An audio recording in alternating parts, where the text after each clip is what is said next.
The sun was going down in a quiet part of Lagos. The sky was painted in soft orange, and the city was slowly calming after a long, busy day. Cars were still moving, but not as fast. Street lights began to glow. The evening breeze felt gentle. A young man named Daniel walked slowly along the road. His face showed worry. His mind was full of questions. Daniel was in his 20s, but life was already confusing him. Why are some people rich, and others are struggling like this? He kept asking himself. That evening, he decided to visit the one person he believed could give him a real answer: his grandfather.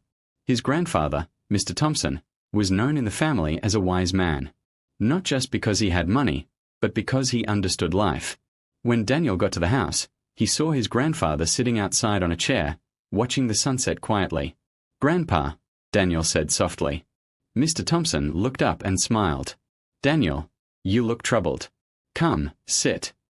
Daniel sat down, took a deep breath, and spoke honestly. "Grandpa, I don't understand life. Some people are rich, living well. Others are struggling, even when they try so hard. Especially young people like me. Why is it like this? What is really happening?" Mr. Thompson didn't answer immediately. He looked at Daniel carefully, then nodded. "I won't answer you directly," he said. "I'll tell you a story. Listen carefully." "There was once a very rich man," Mr. Thompson began. "This man loved his son deeply. He wanted the best for him. So he prepared everything the boy would ever need: money, support, opportunities. Everything was ready. But here is the interesting part. He did not give everything directly to his son." Daniel leaned forward slightly. "The man gave everything to a guardian, a trusted person, and gave him clear instructions." Mr. Thompson continued calmly. He said, "My son will go through different stages in school.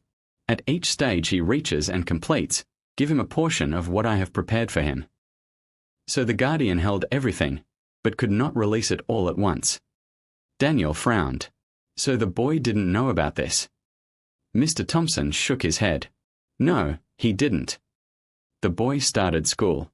At the first stage, he was given only a small amount, just enough for basic needs. But after some time, the boy began to complain. He would say, "My father is rich, but look at me. I don't have enough. Why am I living like this?" He compared himself with others and felt life was unfair. Daniel nodded quietly. "That sounds like what many people say today." Mr. Thompson gave a small smile. "Exactly." One day, the boy got tired of complaining. He decided to meet the guardian.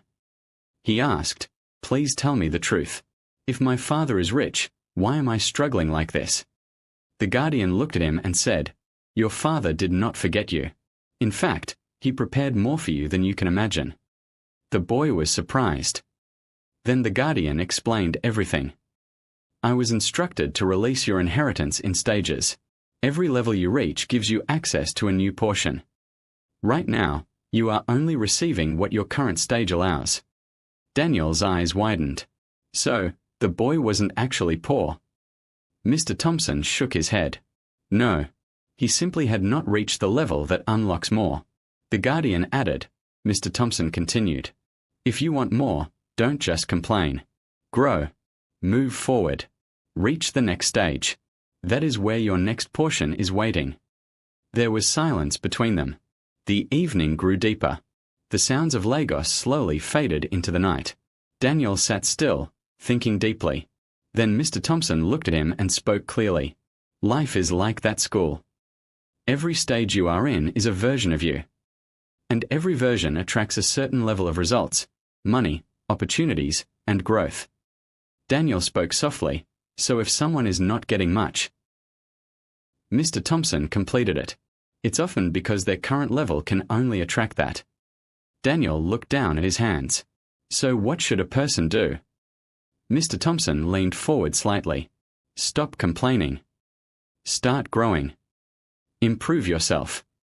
Learn more. Think better. Build discipline. Because the next level of your life is not given freely, it is unlocked." He paused, then said something Daniel would never forget. "You don't receive what you wish for.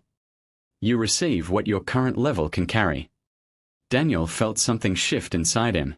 Not sadness, but understanding. So the problem is not just outside, he said slowly. It is also me.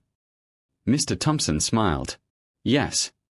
That night, as Daniel walked home under the glowing lights of Lagos, nothing around him had changed. But everything inside him had. He was no longer asking, "Why is life unfair?"